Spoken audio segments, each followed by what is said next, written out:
أهلا بيكم. النهاردة هنعمل مع بعض وصفة بيتزا حكاية تحفة، مقرمشة كده وهشة وطعمها لذيذ جدا بمكونات بسيطة جدا وموجودة في كل بيت. لو عندك لحمة مفرومة خليكي تعملي أحلى حشوة بيتزا طعمة ولذيذة، ومش هتبطلي تعمليها بالطريقة ديت. وكمان تابعي معايا الفيديو للآخر عشان أقولك على تريكة كده تعمليها في الجبنة تطلع معاكي كده سايحة مش ناشفة ومقرمشة والمطة بتاعتها هتروح.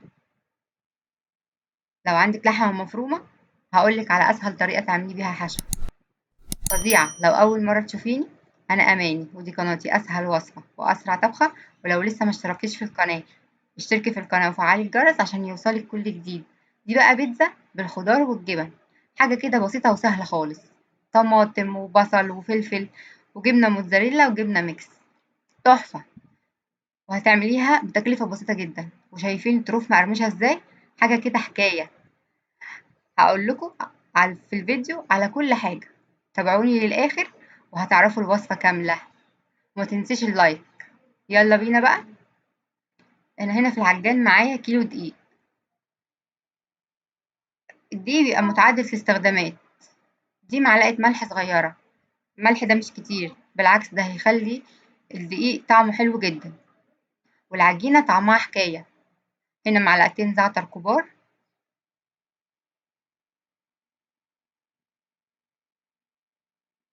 ومعلقة فلفل اسود. الفلفل الاسود ده هيخلي العجينة تحفة، طعمها حلو قوي. هنقلب كل المكونات الجافة كده مع بعضها، وبعد كده هننزل بالسائل. دي بيضة، بيضة واحدة بس، فمش هتغير من أساسيات العجينة يعني، بس هتديها هشاشان كده، هتخلي طعمها لذيذ قوي. وفي كمان ربع كوباية زيت، بس هي ما بانتش في التصوير. ودي بقى كوباية، كنت حاطة كوباية مية دافية حطيت عليها معلقة خميرة كبيرة، خميرة فورية، ونص معلقة سكر صغيرة عشان تشغل الخميرة. بس أنا هنا السكر مدابش كويس، انتوا قلبوها كويس. وكمان العجينة خدت حوالي من نص الكوباية مية تانية، يعني انتوا ابدأوا بكوباية ونص مية، ولو احتاجت مية حطوا تاني، لأن كل دقيق بيختلف عن الدقيق اللي قبليه. بصوا، هو ده الشكل العجينة اللي أنا عايزاه، تحسي إنها بتلزق كده وفي نفس الوقت ما بتلزقش. ده أفضل حاجة، هي كده مش عايزة دقيق، هي كده دي ممتازة. هنسيبها بقى تخمر ساعتين، ساعتين ونص.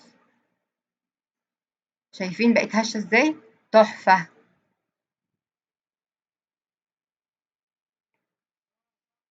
هنبدأ بقى نشكلها ونقطعها. هتقطعيها حسب الصواني اللي عندك. لو انت هتعملي صواني صغيرة العجينة كيلو هتقطع لك 8، لو انت هتعمليها صواني كبيرة يبقى هتعمل لك 4.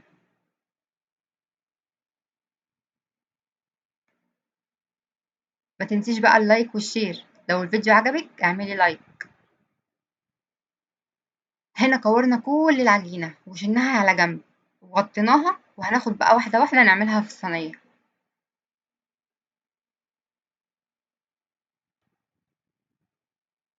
لو أول مرة تشوفيني اشتركي في القناة وفعلي الجرس عشان يوصلك كل جديد.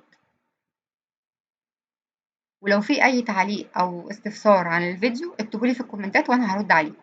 هنا بقى خلاص فردنا العجينة في الصينية. شايفين الصلصة دي مرملة وتحفة.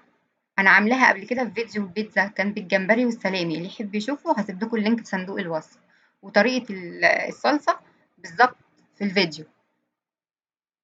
شايفين الصلصة مرملة وحلوة ازاي؟ هي دي الصلصة الأصلية بتاعت البيتزا، تبقى مرملة كده وتخينة شوية. بصوا، بيبقى طعمها تحفة.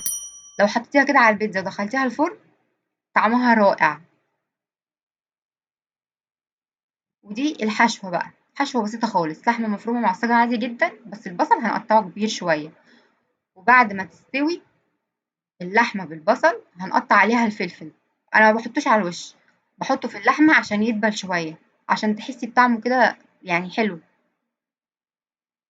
بيغير التست بتاع الطعم كده، بيخليه جميل لما بتسويه مع اللحمة.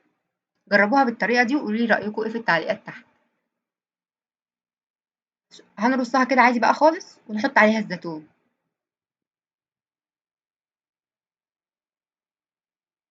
كان طعمها رائع تحفة.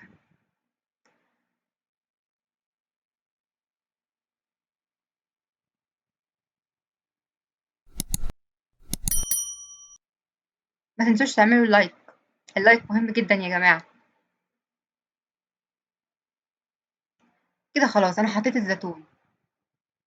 هنيجي بقى للجبنة، دي ميكس جبن وموتزاريلا، أنا حطيت عليهم رشة ملح وفلفل أسود، هيخلوها طعمها حلو جدا للناس اللي بتشكي إن الجبنة ملهاش طعم.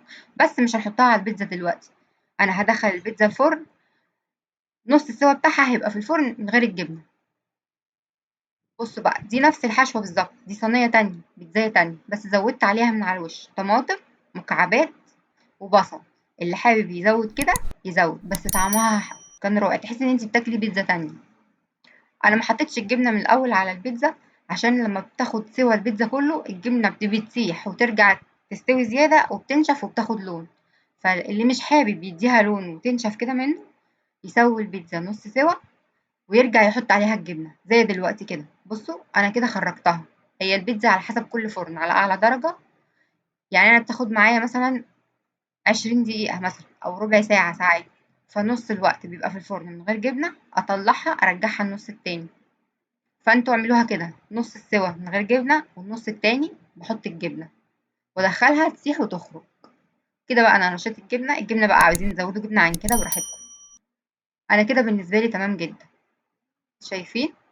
تحفة.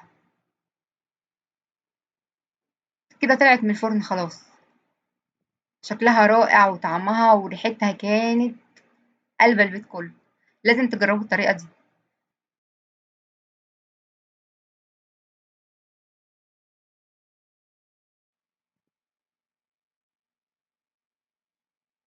جربوها ومستنية رأيكم في التعليقات تحت. هنا بقى، هنا أنا بقطعها طرية ومقرمشة في نفس الوقت، حاجة كده أجمل من رائعة. وما تنسوش تعملوا لايك وشير، ولو لسه ما اشتركتوش في القناة انزلوا اشتركوا وفعلوا الجرس عشان يوصلكوا كل جديد. لسه في وصفات تانية كتير.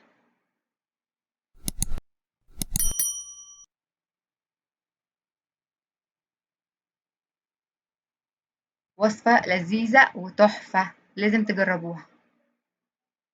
ودي كانت وصفتي النهاردة، يا رب تعجبكم، ومستنية رأيكم في الكومنتات. كنت معاكم أماني، ودي قناتي أسهل وصفة وأسرع طبخة. دمتم في حفظ الله.